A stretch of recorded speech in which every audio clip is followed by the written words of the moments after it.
마음속으로 이르되 100세 된 사람이 어찌 자식을 낳을까? 사라는 90세니 어찌 출산하려 하고 이스마엘이나 하나님 앞에 살기를 원하나이다. 하나님이 이르시되 아니라 내 아내 사라가 내게 아들을 낳으리니 너는 그 이름을 이삭이라 하라. 내가 그와 내 언약을 세우리니 그 후손에게 영원한 언약이 되리라. 내가 네 말을 들었나니 내가 그에게 복을 주어 그를 매우 크게 생각하고 번성하게 할지라.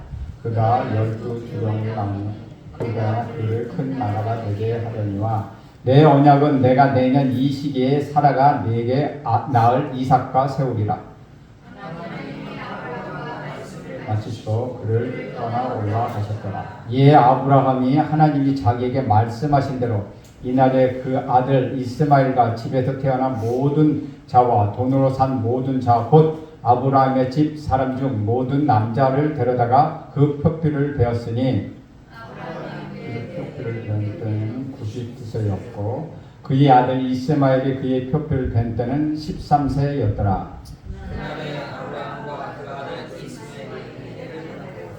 20절절 함께 있습니다.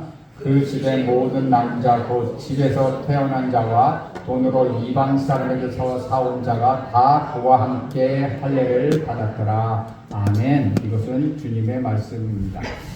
아브라함이 90세가 되었을 때 하나님이 아브라함에게 나타나셨습니다.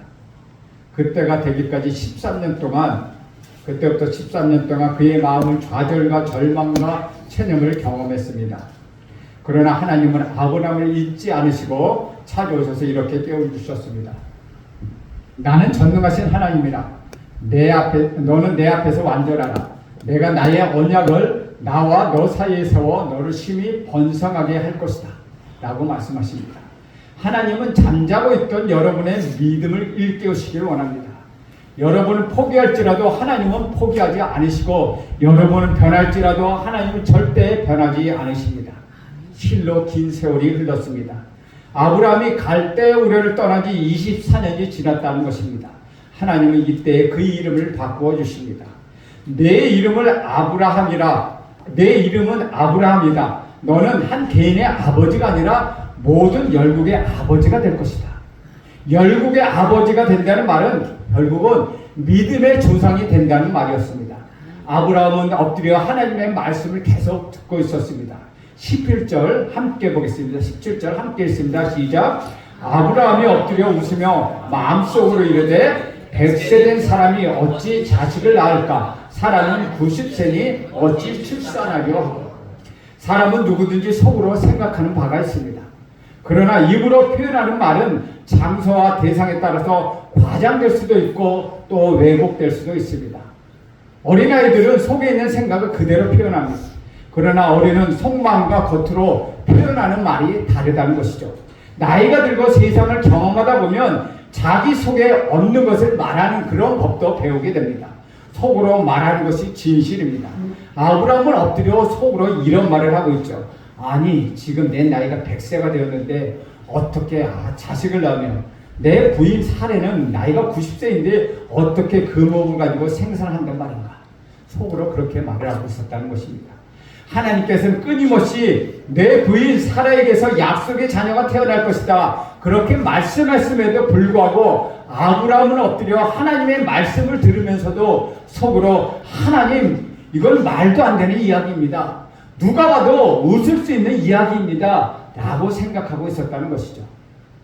그렇습니다. 아브라함은 지난 20년 동안 수없이 하나님을 만났고 하나님의 음성을 들으며 살아왔지만 결정적인 순간마다 그는 하나님을 신뢰하지 못하고 하나님을 의심했습니다. 겉으로는 진실로 믿는 것 같았습니다.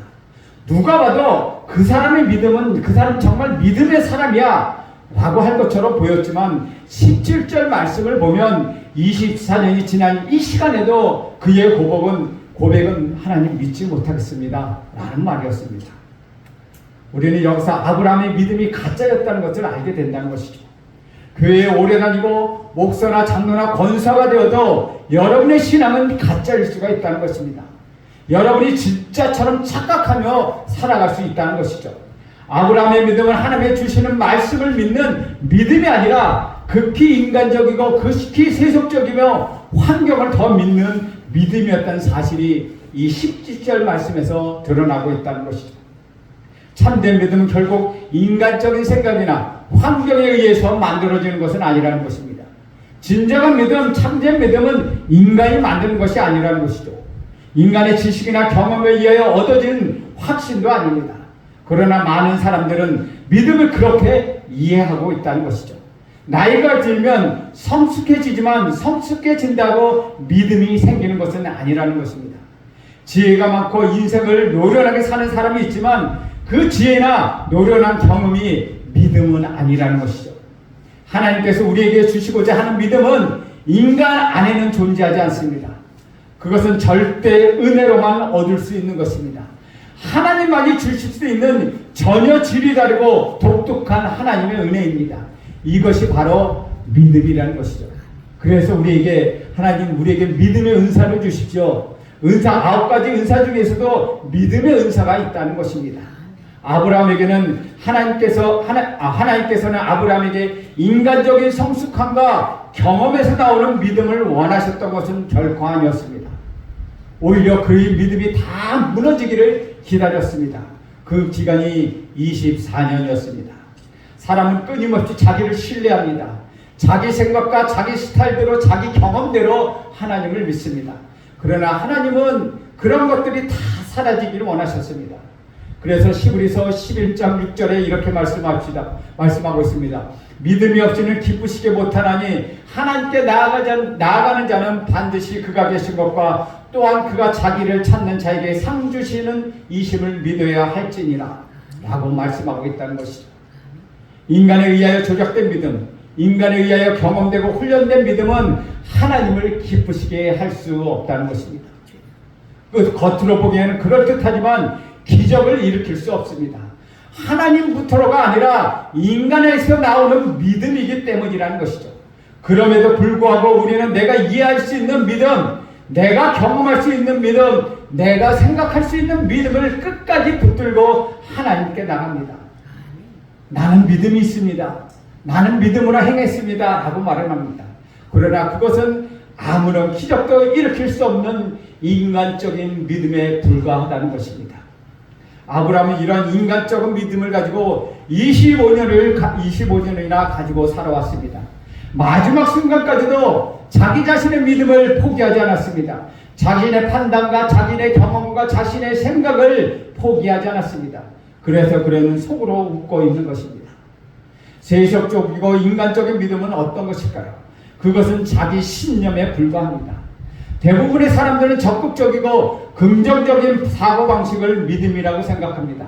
그래서 우리는 긍정의 생각, 모든 것을 긍정적으로 생각하라고 이야기하는 사람도 있습니다. 그러나 그것은 믿음의 한 모습일 수는 있지만 믿음 자체는 아니라는 것입니다. 어떤 사람은 경험이나 지식을 통해서 얻어진 확신을 믿음처럼 가지고 계신 분이 있습니다. 또 어떤 사람은 갤럽 등 신뢰할 만한 기관에서 조사한 통계를 사실로 받아들입니다. 그리고 여론을 믿음으로 받아들이는 사람도 있다는 것이죠.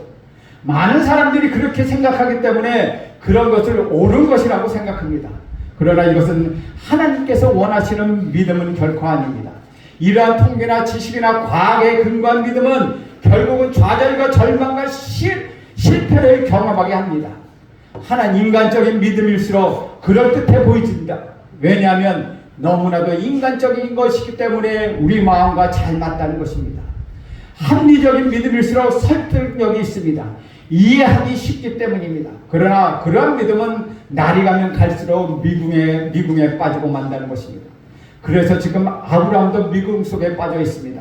왜냐하면 그가 하나님의 약속을 아직 신뢰하지 않았고 약속보다는 환경을, 기적보다는 신체적인 조건을 더 우선적으로 생각하고 있기 때문이었다는 것이죠. 우리 18절 말씀 함께 읽겠습니다. 시작. 아브라함이 이에 하나님께 아뢰되 이스마엘이나 하나님 앞에 살기를 원하나이다. 아브라함은 나이가 많이 들었습니다. 그래서 세상 사는 법을 알고 제법 지혜도 많았습니다. 그는 하나님 앞에서 불편한 말을 할 필요가 없다는 것도 알았습니다. 그러나 그는 속으로 이렇게 말합니다. 하나님, 제 나이가 지금 100세입니다. 제 아내도 90살이나 되었습니다. 13년 동안이나 이스마엘을 데리고 살지 않았습니까? 어찌 이스마엘의 남의 씨입니까? 이스마엘도 내가 낳은 씨가 아닙니까? 그러니 이스마엘이나 데리고 살게 하옵소서. 그는 이렇게 속으로 하나님을 설득하고 있었다는 것입니다. 인간적인 믿음은 하나님을 설득하려고 합니다. 그런데 우리 하나님은 이렇게 말합니다. 내가 정녕 아들을 낳으리라. 19절 말씀도 함께 읽겠습니다. 시작. 하나님이 이르시되 아니라 내 아내 사라가 내게 아들을 낳으리니 너는 그 이름을 이삭이라 하라. 내가 그와 내 언약을 세우리니 그의 후손에게 영원한 언약이 되리라. 하나님은 아브라함의 생각과 달랐다는 것이죠. 아브라함은 그럴듯하고 인간적인 생각에 하나님은 아니다 라고 말씀하십니다. 사라가 인간적으로는 아기를 낳을 수 없는 상황이지만 나는 그에게 아기를 줄 것이다. 내가 약속한 자녀가 내 아내에게서 분명히 태어나게 할 것이다 라고 우리 하나님은 강력하게 말씀하십니다. 여러분, 옳은 이야기를 끝까지 주장하면 확신이고 비전입니다. 그러나 틀린 이야기를 끝까지 주장하는 것, 그것은 고집에 불과하다는 것이죠. 틀린 것이 있다면 고집을 부리지 말고 바꾸고 고쳐나가시기 바랍니다. 그러나 옳은 것이 있다면 끝까지 그것을 지켜나가십시오. 어떤 어려움이 있다 하더라도 그것을 바꾸지 마십시오. 이것이 바로 하나님의 성품입니다. 하나님 환경 때문에 포기하시는 분은 아니시라는 것이죠. 우리는 여기서 또 한 가지 사실을 배우게 된다는 것입니다. 그거는 이스마엘이 잘못되어서 이삭을 선택한 것이 아니라는 사실입니다. 왜 하나님께서는 이스마엘을 택하지 않으시고 이삭을 선택하셨을까요? 이삭은 약속의 자녀이기 때문입니다. 하나님의 구원의 계획 때문이라는 것이죠. 하나님께서는 사라에게서 태어날 아이가 여자가 아니라 아들이라는 것을 말씀하시고 친히 이삭이라는 이름까지 지어주셨습니다. 임신도 하지 않았는데 이름까지 지어주신 분, 그분이 우리 하나님이십니다. 그 하나님은 여러분의 하나님이시며 여러분의 미래이십니다. 그리고 그 하나님은 여러분의 약속이시며 여러분의 소망이기도 하다는 것입니다. 하나님께서는 여러분에게 모호하게 말씀하실 때는 그때가 아직 멀었다라는 뜻이라는 것이죠. 그러나 구체적으로 하나님께서 말씀하실 때는 그때가 아주 가깝다는 뜻입니다. 내가 낳은 아이는 아들일 것이며 이름은 이삭이라는 것은 아주 구체적으로 말씀하셨다는 것이죠. 20절, 21절 말씀도 함께 읽습니다. 시작. 이스마엘에 대해서는 내가 네 말을 들었나니 내가 그에게 복을 주어 그를 매우 크게 생육하고 번성하게 할지니 그가 12두령을 낳으리니 내가 그를 큰 나라가 되게 하려니와 내 언약은 내가 내년 이 시기에 사라가 내게 낳을 이삭과 세우리라. 여기서 우리는 첫째로 하나님은 공평하고 마음이 넓으시고 배려가 깊은 분이라는 것을 알 수 있다는 것이죠. 아브라함이 이스라엘이나 상속자로 삼겠다고 말할 때에 아니다, 내가 너에게 줄 약속의 자녀는 이삭이라고 말씀하신 후에 이스마엘도 버리시지 않으셨다는 것입니다. 우리 하나님은 얼마나 배려가 깊은 분이신지를 모릅니다. 이스마엘을 버리지 않으시고 이삭처럼 똑같이 축복해 주시겠다고 말씀하셨습니다. 20절 축복은 이삭에게서 준 축복과 별반 다를 것이 없다는 것입니다. 이삭에게 주신 복 그대로 이스마엘에게도 주셨습니다. 하나님께서는 여러분에게 복을 주십니다. 모든 믿는 자에게 이 동일한 복을 주시기를 간절히 원하십니다. 하나님께서는 이스마엘이 받은 축복이 아니라 약속의 자녀 이삭의 후손을 통하여 먼 훗날 메시아가 태어나게 하시기 위하여 이삭을 낳게 하셨다는 것입니다. 이것이 중요하다는 것이죠. 우리 하나님께서 제성교회를 세우시고 여러분을 이 성전에 보내주신 이유가 무엇입니까? 여기에만 구원이 있습니까? 결코 그렇지 않습니다. 모든 미전적 종족에게 선교사를 보내고 사역자를 보내고 여러분을 통하여 전도하기 위하여 하나님이 이 교회를 세우신 줄 저는 믿습니다. 하나님께서 우리 제성교회만 축복하는 것이 아닙니다. 이삭에게 주신 축복을 이스마엘에게도 똑같이 주셨듯이 우리에게 주신 축복도 다른 그리스도인들에게도 똑같이 주실 것입니다. 선택이란 의미는 어떤 의미를 담고 있습니까? 거기에는 메시아적 의미가 있다는 것이죠. 그리스도의 복음을 전할 사명과 의미가 우리 교회에 전해졌고, 특별히 우리 재성교회는 믿지 않는 사람들과 남북 복음 통일을 위하여 기도하기 위하여 기둥의 용사로 부르심 받은 사명을 주셨기에 하나님께서는 이 교회에 기름을 부어 주셨다는 것이죠. 저는 여러분에게 그런 사명이 있기를 간절히 믿습니다. 모든 사람들은 자기를 괴롭히고 자기를 죽이려는 사람을 별로 좋아하지 않습니다. 우리는 원수를 사랑하기 어려운 존재들입니다. 그러나 하나님께서는 나와 다른 편에 있는 사람도 사랑하라고 말씀하십니다. 그 사람에게도 햇빛과 공기를 주시기 원하십니다. 여러분, 지난 30년 세월 동안 옆에 있는 재성 침례교회에서 분리해 나와 많은 어려움을 겪었다는 걸 압니다. 여러분, 재성 침례교회에 있는 교인들도 하나님이 똑같이 축복해 주시는 교인입니다. 우리 재성 성결교회뿐만 아니라 재성 침례교회 사람도 똑같이 축복해 주시는 하나님이 사랑이기에 우리는 그들도 사랑하고 보듬어 안고 그들에게 사랑을 전해야 한다는 것이죠. 혹시 그들에게 미안한 것이 있으면 미안하고 말씀하십시오. 혹시 그들에게 잘못한 것이 있으면 내가 잘못했다고 말씀하십시오. 그렇게 될 때 그들에게 있었던 감정이 풀리고 여러분과 같이 사랑을 나눌 수 있는 그런 사람이 된다는 것입니다. 우리는 하나님께서 내 편만 사랑하시면 좋겠다고 생각합니다. 그러나 우리 하나님은 분명히 다른 편도 사랑하십니다. 우리가 원하는 것은 분열이지만 하나님께서 원하시는 것은 연합이요 화합이라는 것입니다. 하나님은 모든 사람이 구원받기를 원하십니다. 하나님은 이삭만 사랑하신 것이 아니라 이스마엘도 사랑하셨다는 것입니다. 그분이 바로 우리 하나님이시라는 것입니다. 메시아를 이 땅에 보내셔야 했기에 이삭을 태어나게 하셔야 했습니다. 21절을 보면 좀 더 구체적인 사인을 주십니다. 이삭이 태어나는 날짜까지 보여주셨습니다. 내년 이 시기에, 즉 내년 이맘때에 출산할 것이며 지금으로부터 약 2개월 후에 임신할 것이며 10달 후에 이 세상에 태어날 것이라고 말씀하시고 떠나가셨다는 것이죠. 22절 말씀 보면 하나님이 아브라함과 말씀을 마치시고 그를 떠나 올라가셨더라 라고 기록하고 있습니다. 하나님께서는 이제 하실 일을 다 하셨습니다. 하나님은 아브라함을 붙잡고 24년간을 씨름하셨습니다. 하나님은 그를 붙잡고 싸운 것은 그가 인간적인 믿음이 다 소진하고 그 인간적인 믿음이 없어지기까지 그렇게 하기 위하여 그를 붙잡고 24년이나 씨름하셨다는 것이죠. 하나님은 인간적인 믿음을 가지고 살아가기 때문에 수치를 당하고 위기에 처해 있는 아브라함을 구하여 격려해 주십니다. 하나님께서는 아브라함을 야단치거나 혼내주지 않았습니다. 그가 기근을 만나 도망갔을 때에도, 언약을 믿지 않고 불안해했을 때에도, 이스마엘을 낳았을 때도 다시 격려하시고 다시 그에게 언약을 주셨습니다. 우리는 지금 잘 믿는 것 같지만 자꾸 우리가 곤두박질을 치고 넘어지는 까닭은 아직도 우리는 옛사람이, 우리 안에 옛사람이 살아있기 때문입니다. 예수를 믿지 않거나 성령을 체험하지 않았기 때문이 아닙니다. 끝까지 옛사람을 물고 붙들고 늘어지기 때문이라는 것이죠. 우리가 별 볼 일 없는 자존심 때문에 우리 자신을 포기하지 못하는 문제가 있다는 것입니다. 우리는 어떻게 어머니가 자식에게 밥을 주는데 더러운 밥그릇에다 그 밥을 줄 수 있겠습니까? 밥을 깨끗한 밥그릇에 담아주듯이 하나님께서는 우리에게도 옛사람을 갖고 있는 사람에게 기적을 베풀 수가 없다는 것입니다. 오늘 저는 예수의 이름으로 여러분의 옛사람이 모두 사라지고 여러분의 고집이 여러분의 옛사람을 모두 포기하게 되기를 간절히 바랍니다. 아직도 인간적인 믿음을 붙들고 있었던 아브라함은 마지막 순간에도 속으로 웃으면서 내가 벌써 나이가 100세 나이인데 어찌 자식을 낳을 수 있겠는가?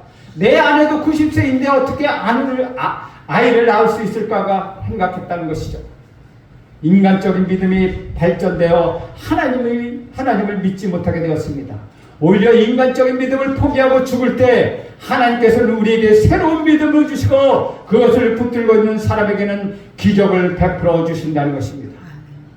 23절 말씀 함께 읽겠습니다. 시작. 이에 아브라함이 하나님이 자기에게 말씀하신 대로 이날에 그 아들 이스마엘과 집에서 태어난 모든 자와 돈으로 산 모든 자, 곧 아브라함 집 사람 중 모든 남자를 데려다가 그 표피를 베었으니, 믿음이란 내 생각대로가 아니라 믿음이란 하나님이 말씀하신 대로 일하는 것입니다. 내 경험대로가 아니라 여론이나 조사기관에서 말한 대로가 아니라는 것이죠. 하나님께서 말씀하신 대로 순종하실 때 바로 하나님의 믿음이 생기기 시작하는 것입니다. 23절은 이런 의미에서 중요한 절이라는 것이죠. 왜냐하면 처음으로 아브라함이 자기 인간적인 믿음을 포기하고 하나님의 믿음을 받아들이는 순간이었기 때문입니다. 아브라함이 자기를 포기하기까지 25년이 걸렸습니다. 자기식으로 믿고 자기식으로 행동하고 자기식으로 주장했던 그 모든 것을 포기하고 이제는 하나님식으로 하나님 방법대로 하나님의 말씀대로 내가 순종하겠습니다 라고 고백합니다. 그래서 자기나 이스마엘이나 돈으로 산 모든 자에게 할례를 행하였습니다.